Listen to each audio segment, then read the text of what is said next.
you folks that have been to the SeaWorld parks before, you know you've been into Antarctica, seeing our penguins.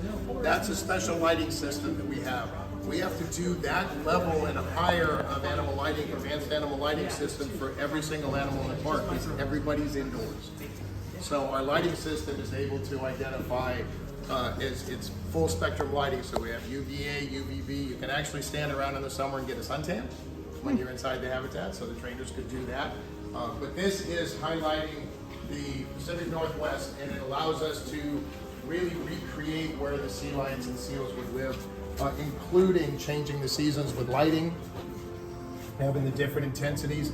The other thing about all of our animal habitats is they are what we consider a dynamic habitat, which means the water is balanced for mammals, birds, fish, invertebrates, reptiles, everything that could possibly live that normally would live in here. So the sea lions and the seals live with fish, they live with invertebrates. We have underwater viewing in the area, above water. We actually have 3 different levels that you can view the habitat from. And I will tell you that once our sea lions got in, it took them a little while to go back home because they really thought they had just gone to Shangri-La for sea lions. We're going to walk around on the other side and show you guys another view of this. It doesn't have a window. So they'll come out during the show.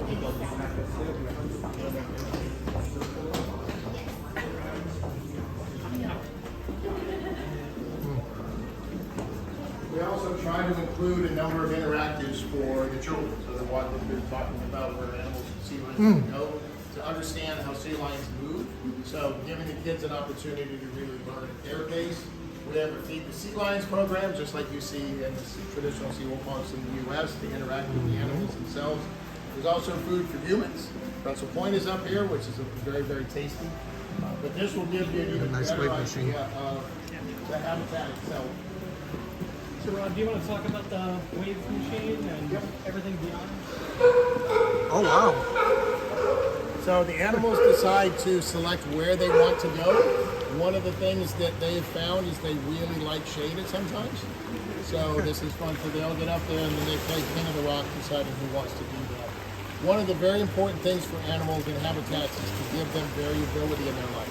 So whether it's enrichment devices, whether it's different types of food, whether it's training sessions at different times of day, one of the things we wanted to do was create water motion.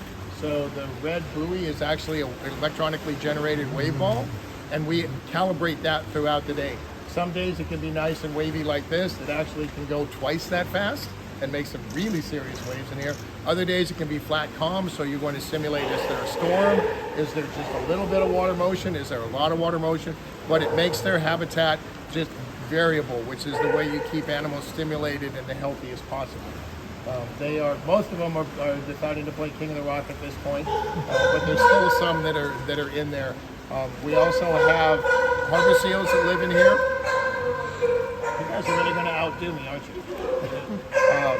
So you get the understanding of what it is really like off the coast. Well, you mentioned the park-wide game before. One of the things that you can activate by getting enough of the points on the game is you can activate the lighthouse. And then I was mentioning the zoological lighting. If you look up top, that's all the different lighting structures up there. That adjusts throughout the day, and it also adjusts to the time period for where the animals should live. So you're going to see some very interesting changes in the polar realm between Antarctica and Arctic. It could be super dark in Antarctica and super bright in the Arctic. So really giving everybody a true understanding of what it's like to be where the animals are from. So one of the things that we've had the next generation of is presentations, is how we teach people about the animals and with an educating and fun way. It still allows us to get that important conservation message across. You're lucky to be on this tour with Mitchell because Mitchell is actually the one that helped develop and put this presentation in. So this is taking what we've learned from all of our parks itself and applying that to the next generation of presentations.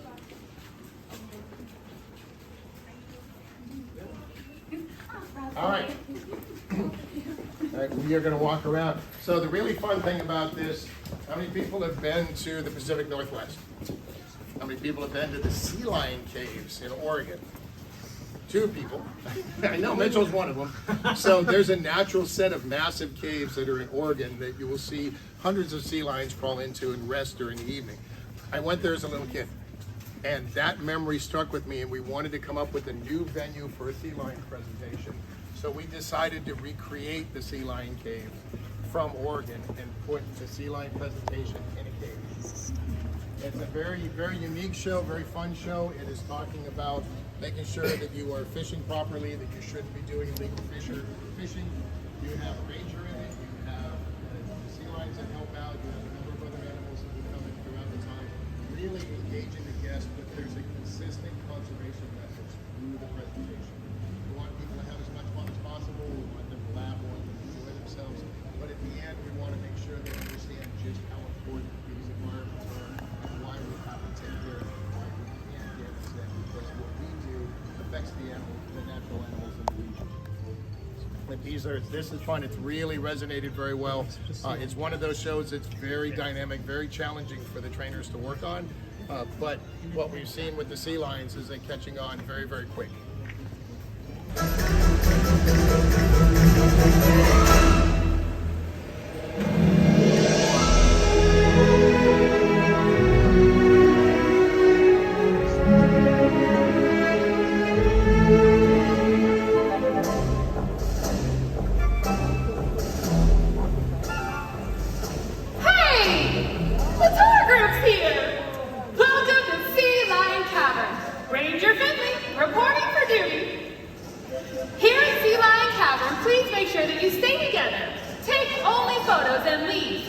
Only footprints.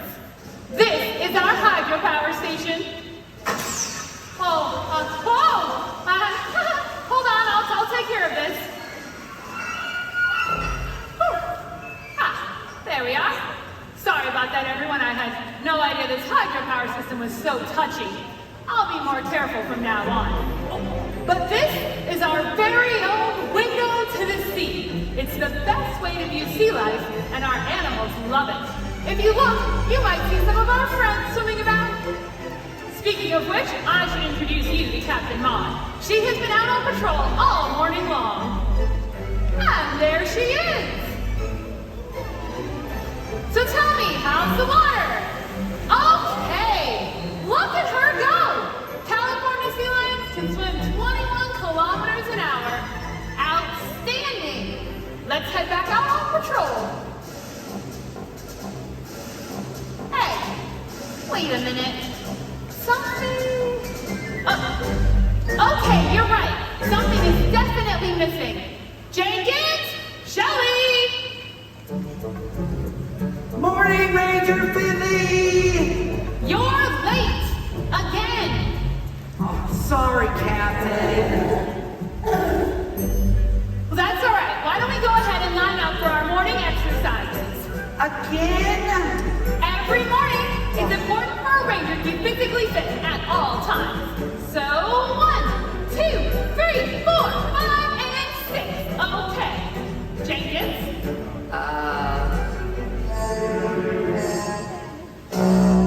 There you go. Terrible. Yeah. Maybe try this one instead. And 1, 2, 3, 4. Okay. Jenkins, Shelley. Oh, no! It looks like Shelley can't exercise. It made her flipper sore. Well, then I guess you'll have to do the workouts for both of you. Oh, yeah. I can't do that. My flipper hurts, too. Flipper? Jenkins! Whoa! How'd you do that? Sometimes if you say something just right here in Sea Lion Cavern, you'll hear an echo. You know that if you've studied the Ranger Manual? Oh, the Ranger Manual, yeah. You and I read that cover to cover, didn't we? Uh-huh. Okay. Shelley, remind me what it said. Okay. Oh, that's right. Good idea, Shelley. She told me to tell you that seals and sea lions live on both land and water. The land is where they go to give birth and get away from predators, and the water is where they fish. Because fish lives in the water. And the sea lions eat the fish. But you already knew that, didn't you? What am I, stupid? Illegal fishing has been reported at Sea Lion Tavern. I repeat, blue alert. Illegal fishing at Sea Lion Tavern. There is no fishing here at Sea Lion Tavern. This is a marine protected area. We need plenty of help. So Sandy, Shelly, Jenkins, I need you to go let everyone know. Sounds good. Come on, Shelly, let's go. All right, I need your help too. We're gonna go check that way. If you guys see an illegal fisher person, please make some noise and let us know. All right, come on, Captain. Let's go see what we can find.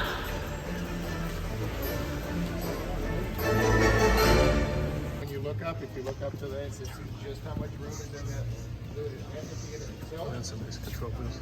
But a lot of the things we do for enrichment for the animals, when we were designing this, we were also thinking, okay, what would the animals want to do if they just had fun out here? They had time. They weren't in presentations. They were just coming out to have fun. And they've been able to show us that we hit this pretty well on the head. They really have a good time being out here with the staff.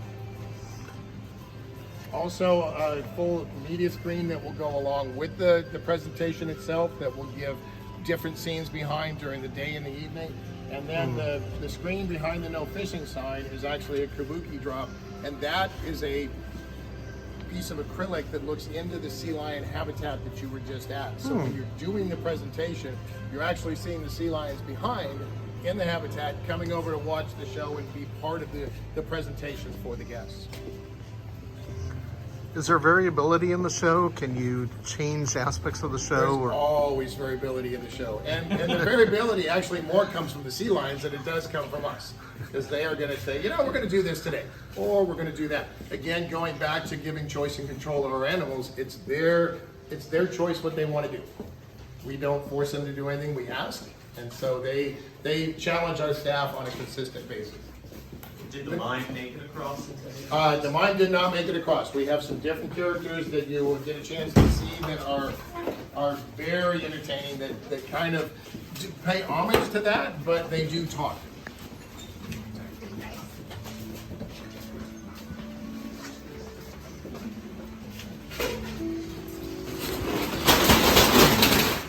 Make that work.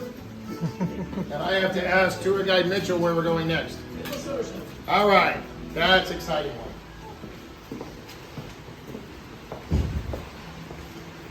So when the sea lions come out, this is their back of house holding.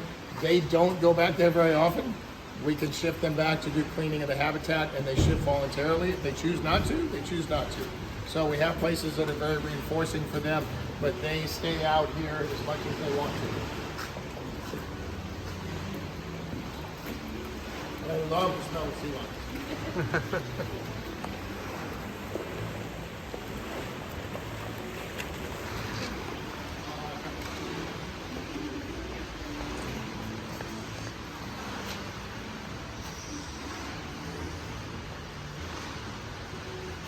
This is in addition to those habitat. This is their back of house area. They come out. We've got the scale where they're weighed regularly for health. But you'll see the little touch of the creative around. This is very interesting that the back of house is open to the public, because I've noticed that's kind of a new trend in zoo aquarium design.